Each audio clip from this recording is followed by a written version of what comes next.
Regent পার্কে মহিলার কাটা মুন্ডু উদ্ধারের কিনারা। মহিলার পরিচয় জানতে পারল পুলিশ। নিহত মহিলার নাম খাতিজা বিবি। সে মগরাহাটের বাসিন্দা। এলাকায় পরিচারিকার কাজ করতেন ওই মহিলা। ঘটনায় ডায়মন্ড হারবার থেকে আটক অভিযুক্ত আতিকুর রহমান। স্থানীয় মন্দিরের যে সিসিটিভি তাতেই ধরা পড়েছে অভিযুক্তের ছবি, এমনটাই পুলিশ সূত্রে খবর পাওয়া যাচ্ছে। আর কি জানা যাচ্ছে এই বিষয়ে আপনাদের জানাবো।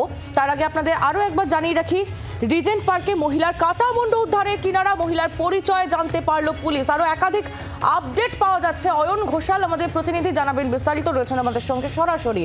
অয়ন, আর কি আপডেট পাওয়া যাচ্ছে? অভিযুক্তের সঙ্গে মৃতার কি কোনো সম্পর্ক রয়েছে? এই বিষয়ে কোনো আপডেট কি উঠে আসছে? কেন এই খুন?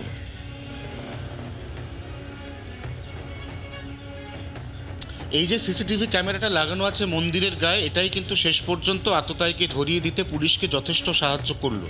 কারণ এই ক্যামেরা যেখানটায় পজিশন করা আছে সেখানে এই যে গ্রাহাম রোড, যেখানে এই মুহূর্তে আমি বা আমার ক্যামেরা পার্সন তরুণ দাঁড়িয়ে রয়েছে, সেই গ্রাহাম রোডের এন্ট্রি এবং এক্সিট, কারা কারা ঢুকছেন কারা কারা বেরোচ্ছেন তার একদম বিস্তারিত রেকর্ডিংটা ওই সিসি ক্যামেরাতেই আছে। যেটা এখনও পর্যন্ত পুলিশ সূত্র দাবি করছে সেটা হচ্ছে আতিকুর এমনকি গতকাল সকালেও একাধিকবার এই ঘটনাস্থল, অর্থাৎ এখানে যে পুলিশের ব্যারিকেড বসানো, ফরেনসিক আসবে যাতে কোনোভাবে এভিডেন্স ট্যাম্পার না হয় সেজন্য পুলিশ গোটা রাস্তা এই মুহূর্তে সিল করে দিয়েছে, সেইখান দিয়ে একাধিকবার আতিকুর গতকাল সকালেও যাতায়াত করেছিল। এবং আতিকুরের খোঁজ প্রথম পাওয়া গেল এই সিসিটিভি ক্যামেরা এবং তারপরে যে ভিকটিম তার ছবি বিভিন্ন থানাতে সার্কুলেট করার পরে ডায়মন্ড হারবার মহকুমা পুলিশ মগরাহাট থানা থেকে একটি খবর পায় যে সেখানে মিসিং রয়েছেন একজন মহিলা। তাকে গত প্রায় 24 ঘন্টা ধরে পাওয়া যাচ্ছে না এবং পরবর্তীকালে জানা যায় যে তার নাম খাতিজা বিবি।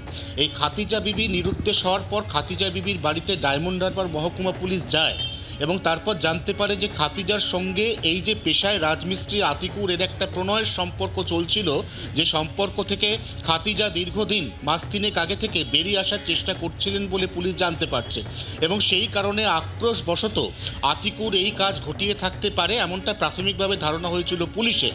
এরপর গতকাল ডায়মন্ড হারবার থেকে আতিকুরকে পুলিশ ধরে এবং তাকে জিজ্ঞাসাবাদের পরে কিন্তু এই বিষয়টা, অর্থাৎ এই যে গোটা ঘটনাটা, এটা পুলিশের কাছে অনেকটাই পরিষ্কার হয়ে যায়।